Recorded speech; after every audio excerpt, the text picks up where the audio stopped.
My phone buzzed at exactly 7:47 in the morning, and I knew, before even looking at the screen, that something was terribly wrong. Linda's name flashed across, my mother-in-law, and the three exclamation marks after, "Call me now," made my stomach drop. I was still in bed, coffee cooling on the nightstand, wearing the same shirt I'd slept in. My wife Sarah was already up, getting ready for her shift at the hospital, and I could hear her singing off-key in the shower like she did every Tuesday morning. Everything felt normal. Everything felt safe. That lasted about 4 seconds after I answered the phone. "My loan payment comes out tomorrow."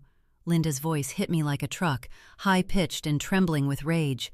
"Why haven't you sent me the money yet? It's past due, Marcus. What the hell are you doing?" I sat up slowly, my brain still foggy. "Linda, what are you talking about? What loan?" The silence on the other end lasted maybe 3 seconds, but it felt like 30. When she spoke again, her voice had dropped to something colder and more dangerous than anger. "Don't you dare play dumb with me. The $50,000, the money you promised me for my mortgage. You told me 2 months ago that you'd have it ready. It's tomorrow, Marcus. Tomorrow." I felt the blood drain from my face. Sarah turned off the shower. The house went quiet except for the sound of my own breathing, which had somehow become very loud and very difficult. "I never promised you any money, Linda," I said, and even as the words left my mouth, I knew this conversation was going to change everything. But let me back up. Let me tell you about the life I had before my mother-in-law decided to blow it apart. 3 years ago, when Sarah and I bought the house on Maple Street in Riverside, Ohio, I felt like I'd finally made it. I was 34, working as a project manager at Henderson Construction, pulling in a solid $87,000 a year plus bonuses. Sarah had just made senior nurse at Riverside General, and we were finally in a place where the math worked. The mortgage was steep, $2,200 a month, but we'd both been raised to believe that a house was the only way to build real wealth, real stability. My parents had drilled that into my head since I was a kid. A house is an investment, they'd say. A house is security. The place wasn't fancy. 3 bedrooms, 1.5 baths, built in 1987, with original wood floors that had character, but also needed refinishing.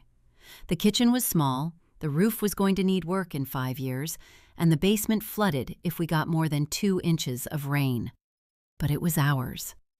I remember standing in the empty living room with Sarah on closing day, and she'd grabbed my hand and squeezed it so hard it hurt. "We did it," she'd whispered. I'd kissed the top of her head and believed everything was going to be perfect from that moment on. Life was good, really good. Sarah and I had built something solid over 8 years of marriage. No kids, we weren't sure we wanted them, but we had each other, we had routines, we had plans. Friday nights were ours. We'd order from Vinny's Pizza, open a bottle of wine, and watch whatever trash TV Sarah wanted to watch, while I pretended to be interested in reality dating shows. Sundays, we'd work on the house. I'd learned to paint and fix drywall from YouTube videos. Sarah would blast music and dance around while I was trying to focus, and I'd yell at her to stop distracting me, and she'd laugh and throw a pillow at my face. Linda had always been in our lives, of course. She was Sarah's mother, and while she could be difficult, opinionated, loud, always had a comment about everything we did, she was also part of the fabric of our existence. Sarah's father had passed away 8 years ago, right before we got married, and Linda had leaned on us hard for a while. But by the time we bought the house, she'd seemed to stabilize. She had her own place, a small 2-bedroom ranch in the same town, and she had her book club and her garden club and her part-time job at the community center. We'd see her maybe twice a month, usually for Sunday dinner. She was annoying but manageable. The thing about Linda is that she'd never been great with money. Sarah had mentioned it before, in that careful way adult children talk about their parents' bad habits. Apparently, Linda had gone through a rough patch 5 or 6 years ago, had made some questionable decisions, borrowed from the wrong people, got herself into credit card debt that had taken years to climb out of. But she'd supposedly gotten it together, or so we thought. Then, about 4 months before that Tuesday morning phone call, Linda had started mentioning the mortgage. Just casually, in conversation. "The rates are so high now," she'd say at dinner. I'm so glad you two locked in when you did. Mine's adjusting next year. It's going to be brutal." Sarah would nod sympathetically, and I'd grunt in agreement while focusing on my food. We didn't really think much of it. It was just Linda being Linda, complaining about life's challenges the way she always did. But then she started asking questions, more specific questions. How much was our mortgage payment? What was our interest rate? Had we ever considered refinancing? She'd ask these things with a lightness that didn't quite match the intensity in her eyes, and Sarah would answer without really thinking about it. I remember one dinner, it was in late July, when Linda had asked me directly, "How much equity do you think you have in this place by now?" "I don't know, maybe 80 grand, I'd said, shrugging. "We put down 20% and we've been paying for 3 years. The neighborhood's appreciated too." Linda had nodded slowly, like I'd just told her something very important. She'd smiled, and it wasn't a warm smile. It was the smile of someone doing math in her head and liking the answer. That should have been my warning sign. That should have been the moment I understood that something was shifting, that the comfortable world Sarah and I had built was about to be tested in ways I couldn't possibly imagine. But I was distracted. Work had been demanding. We'd had to have the roof inspected after some storm damage, and the estimate had been higher than expected. Sarah had picked up extra shifts because the hospital was short-staffed. Life was just busy enough that I didn't notice the way Linda had started watching us more carefully, the way she'd begun planting seeds in Sarah's mind, the careful questions she'd ask when I wasn't around. I didn't realize that my mother-in-law had been building a narrative. I didn't understand yet that she'd convinced herself, and was about to convince my wife, that the money she wanted was somehow already promised, already owed, already mine to give. All I knew, as I sat there in bed on that Tuesday morning with the phone pressed to my ear and my wife still in the shower, was that something had fundamentally changed, and whatever came next was going to be a lot harder than I'd ever prepared for. The next 3 weeks were a blur of phone calls, hushed conversations, and Sarah looking at me with an expression I'd never seen before. A mix of confusion and something that looked dangerously close to doubt. After that initial call, I'd tried to explain to Sarah what Linda was claiming. We sat at the kitchen table that morning, coffee gone cold, and I walked her through it. No, I'd never promised her $50,000. No, I didn't have $50,000 sitting around. Our savings account had maybe 12 grand in it, money we'd been building for the roof replacement. Yes, Linda had asked questions about our equity, but that didn't mean anything. Lots of people ask about real estate values. Sarah had listened quietly, her hands wrapped around her mug, and when I finished, she'd said, "I believe you." But there was a hesitation in those 3 words that made my chest tight.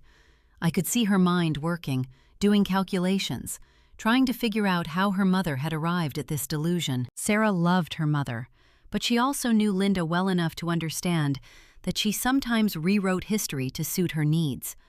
"I'm going to call her," Sarah said finally. "She's clearly confused about something." But when Sarah called Linda that afternoon, something shifted. I watched from the living room as my wife's face went from concerned to angry to something worse, hurt.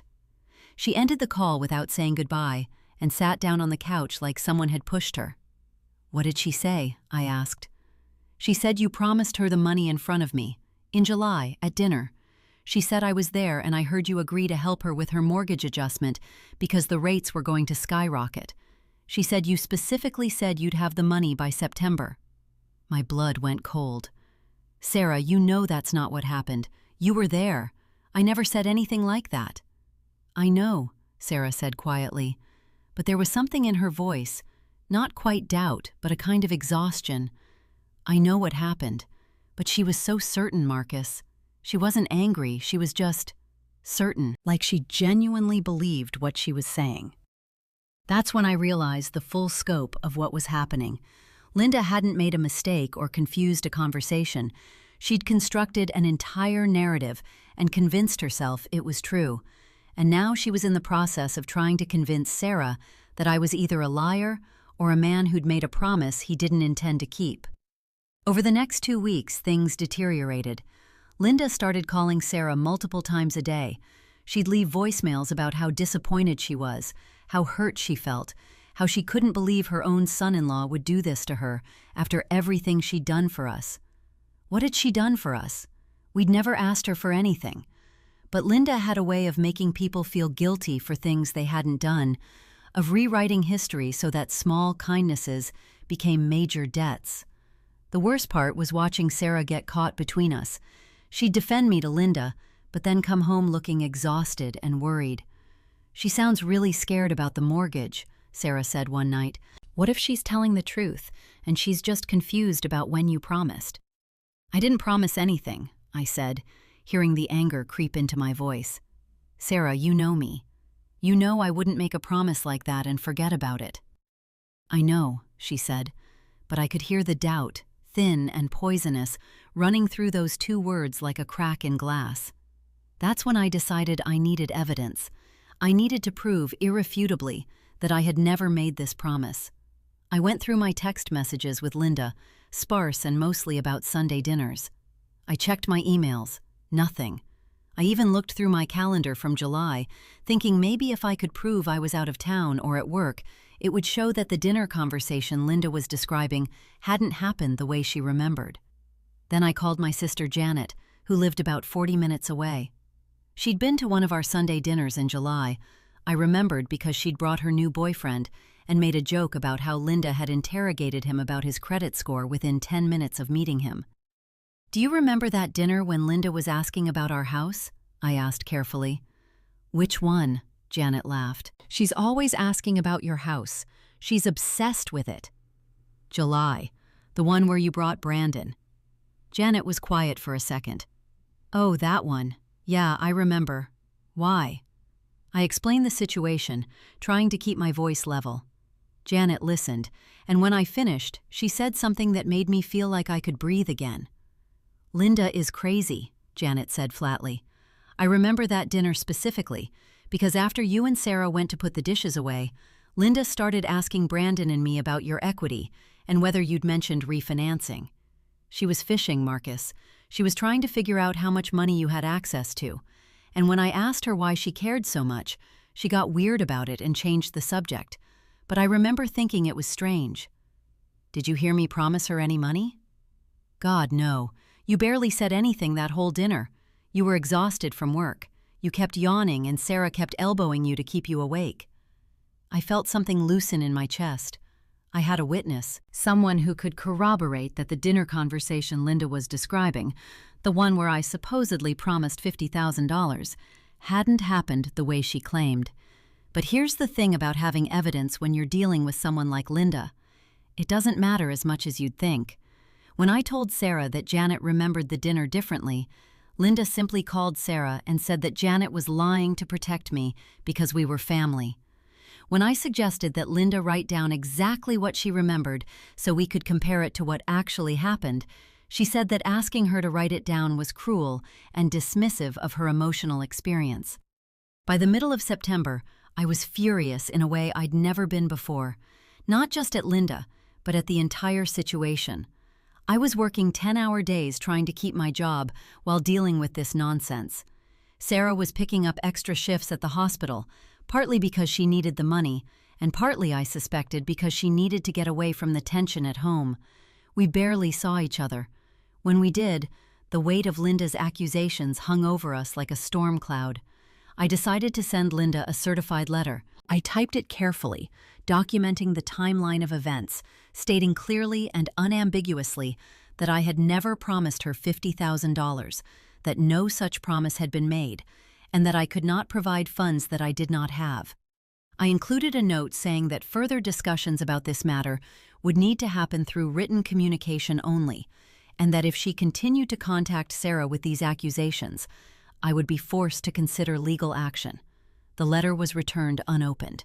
Linda refused to sign for it. That's when Sarah finally snapped. I came home one evening to find her sitting in the dark living room, and she'd been crying. "I talked to Linda today," Sarah said. "She told me that you hired someone to tell her that the dinner didn't happen the way she remembered.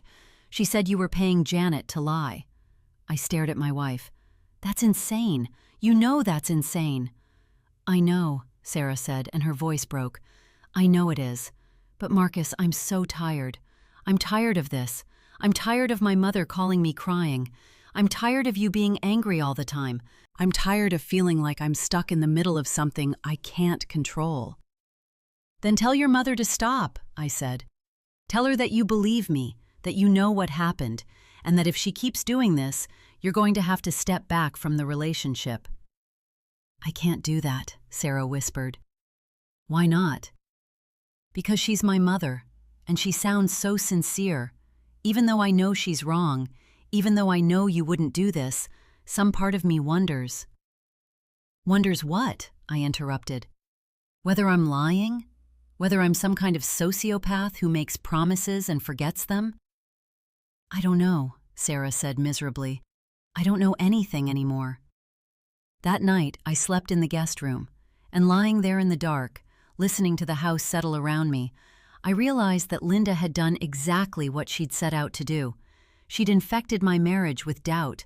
She'd poisoned the trust that Sarah and I had built over 8 years, and she'd done it without ever having to prove a single thing. The loan payment came out of Linda's account on October 1st. She called Sarah at work and told her that she'd had to use her emergency credit card to cover it because I'd refused to help her. The credit card company had charged her $2,000 in interest fees. "It was my fault," Linda said. "I'd done this to her." Sarah came home and told me what Linda had said, and I felt something break inside me. Not break like shattering, break like a bone snapping under pressure, clean and final. "That's it," I said. "I'm done. I'm done trying to prove something to someone who doesn't want to believe it. And you need to decide, Sarah, whether you believe your mother or you believe your husband." "Don't make me choose," Sarah said. "I'm not making you choose. Your mother is. Every day that you don't shut this down, every day that you listen to her and come home and look at me with that expression on your face, that's you choosing. So choose." Sarah didn't answer. She just looked at me with tears running down her face, and I realized that in that moment, I'd lost her. Not permanently, maybe, but in that instant, I understood that my marriage was hanging by a thread, and the thread was fraying fast. The next morning, I called a divorce attorney. Her name was Karen Morrison, and she worked out of an office in downtown Riverside. I sat across from her desk with my hands shaking, explaining the situation. Karen listened without interrupting, taking notes, occasionally asking clarifying questions. When I finished, she set down her pen and looked at me directly. "Here's what I'm going to tell you," she said. "Family dynamics don't matter in a divorce proceeding. What matters is, are you and your wife on the same page? And right now, you're not. So before we do anything formal, I'm going to recommend that you try couples counseling.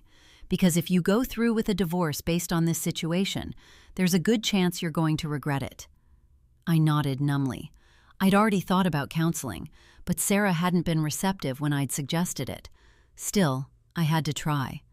When I told Sarah about the appointment with Karen, she looked at me like I'd slapped her. "You called a divorce attorney?" she said, her voice barely above a whisper. "To explore options," I said, "but the attorney recommended we try counseling first." Sarah sat down heavily on the couch. "So that's it? You're just done?" "I'm not done, but I'm not going to stand here and let your mother destroy us while you figure out whether you believe me or not. I love you, Sarah, but I can't live like this." She cried that night, and so did I. We held each other in bed like we were trying to convince ourselves that we were still solid, still real, still the people we'd been 3 months ago. But something had shifted. The foundation had cracked, and I didn't know if it could be repaired. The following week, Sarah agreed to couples counseling. We found a therapist named Dr. Patricia Wells, who worked out of a small office on Madison Avenue. The first session was awkward and painful. Sarah and I sat on opposite ends of a couch, while Dr. Wells asked us questions about our relationship, our communication, our expectations. "Tell me about the situation with Sarah's mother," Dr. Wells said to me. I explained it as clearly and calmly as I could. Dr. Wells listened, and then she turned to Sarah. "And what's your perspective on this?" she asked. Sarah took a long time to answer. "I believe Marcus," she said finally. I know he didn't promise my mother that money, but I also know that my mother genuinely believes he did, and I don't know how to navigate between those two truths." "You don't have to navigate between them," Dr. Wells said. "One of them is factually true, and one of them is a false belief that your mother has constructed. Your job isn't to validate the false belief. Your job is to support your husband and set boundaries with your mother." Sarah nodded, but I could see the conflict in her face. Setting boundaries with Linda was something she'd never done. Linda had always been the person who set the terms, who decided what was acceptable and what wasn't. Over the next few weeks, Sarah slowly began to pull away from Linda's narrative. She stopped answering Linda's calls immediately. She started telling her mother that she didn't want to discuss the money situation anymore. It was a small shift, but it felt significant. And then Linda escalated. She showed up at our house on a Saturday morning in late October. Sarah and I were in the middle of yard work. I was raking leaves while Sarah planted some new flower bulbs for winter. Linda pulled into the driveway and got out of her car with a folder in her hand. "We need to talk," she said to both of us, but her eyes were fixed on me. "Linda, this isn't a good time," I said, trying to keep my voice level. "I don't care if it's a good time. I've had a lawyer review your situation, and I have documentation of our conversation. He says there's a strong case for me to pursue legal action against you for breach of promise." I felt Sarah go still beside me. "What documentation?" Sarah asked. Linda opened the folder and pulled out a handwritten statement. It was dated and notarized, and in it, Linda had written a detailed account of the July dinner, including quotes from me that I had never said. At the bottom was a notary's signature, from someone named Robert Chen at the local UPS store. "A notary just certifies your identity," I said, my voice shaking with anger. "It doesn't verify the truth of what you're saying." "My lawyer says it's enough to pursue a claim," Linda said coldly. That's when Sarah did something I didn't expect. She stepped forward and took the folder from her mother's hands. "No," Sarah said. "This ends now. You're not going to come to our house and threaten my husband with legal action based on something that didn't happen. You're not going to continue to manipulate me by pretending that you have some kind of legal recourse. And you're not going to be in my life anymore until you get professional help to deal with whatever is going on in your head." Linda's face went white. "Sarah, you can't speak to me like that. I'm your mother." "I know who you are," Sarah said, "and I love you. But I love my husband more, and I'm not going to let you destroy my marriage with lies." Linda left without another word. She got in her car and drove away, and Sarah and I stood in the yard, covered in dirt and leaves, and just looked at each other. "I'm sorry," Sarah said. "I'm so sorry I let it get this far." I pulled her into my arms and held her while she cried. "We're okay," I said. "We're going to be okay." But Linda wasn't done. 2 weeks later, I received a letter from an attorney's office. Linda had filed a civil suit against me for $50,000, claiming breach of oral contract. The letter was aggressive and detailed, and it outlined a case that was, frankly, ridiculous. But it was also expensive to defend against. I immediately called Karen Morrison, my divorce attorney, and asked her to recommend a civil litigation specialist. She connected me with a man named David Torres, who had an office in Columbus and a reputation for being ruthless in court. David reviewed the case and laughed. Actually laughed. "This is the weakest thing I've ever seen," he said. "She's got no witnesses, no documentation, no evidence of any kind. The notarized statement doesn't prove anything. I can have this dismissed before it ever gets to trial." "How much is this going to cost?" I asked.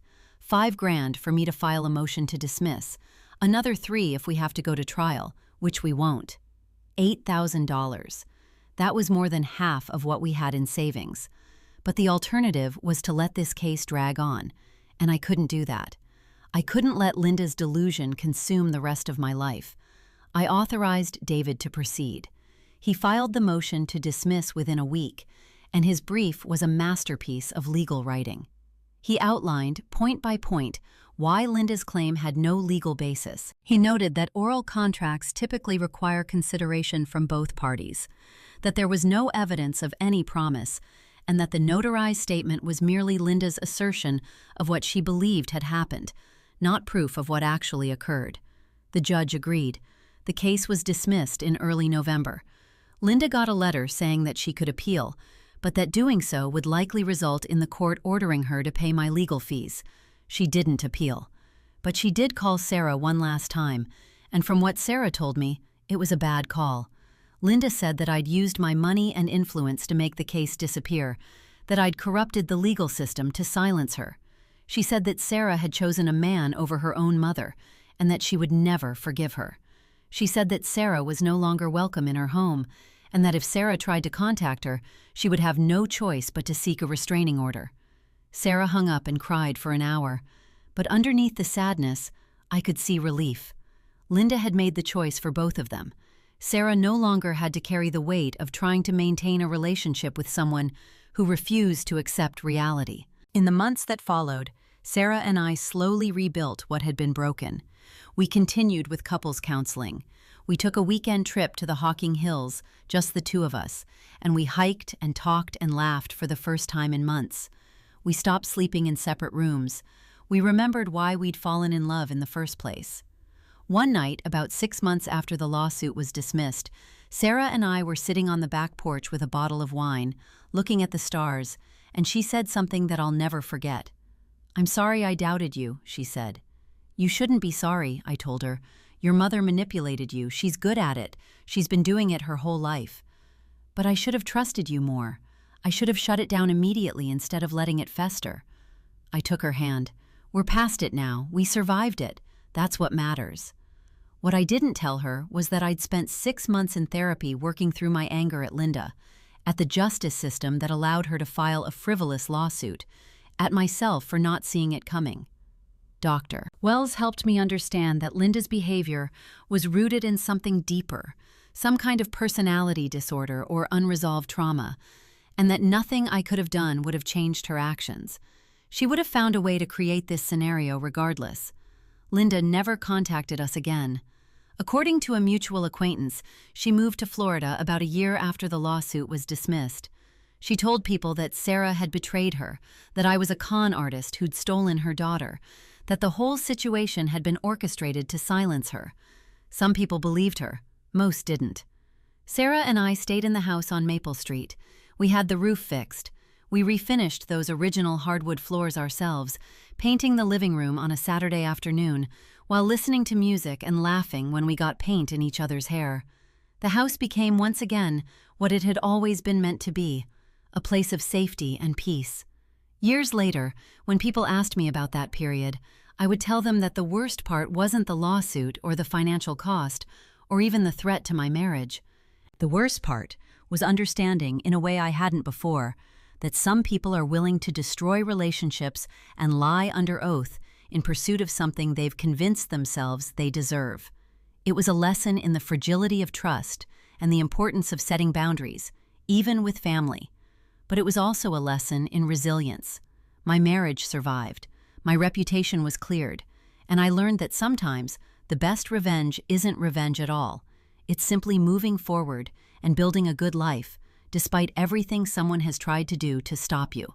That's what Sarah and I did, and every day, looking at her across the breakfast table or holding her hand while we walk through the neighborhood, I'm grateful that we didn't let Linda's madness rewrite our story.